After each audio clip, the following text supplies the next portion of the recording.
pangarap yan ng mag-asawa na biyaya mula sa may kapatid, bigyan ng isang buhay na meron sa tiyan mo. So, pinagpapasalamat ko yan.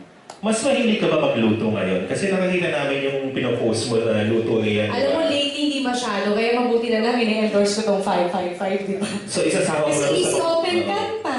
Madali para sa akin. Siyempre, yung mga pagkakataong wala ako sa mood, parang feeling ko pagod ako. So, at least meron ng ulam para sa akin na kumpleto talaga. So, lahat ng flavors na gugustuhin kong maisip, meron sila. Oo, pwede ka mag-invento ng mga luluto niyan na ano, no, gawa sa tuna, Pwede. chichi. Actually, pwede yan sa pasta. Hindi lang sa rice. Depende.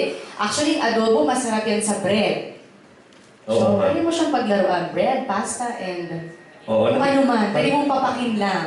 Tama. Papakin. Oo. Naku, yun na naman ang headline ko. Marian, gusto mo Ano yung mga papak. pinapapak mo lately? Ano yung mga pinapapak mo lately, oh?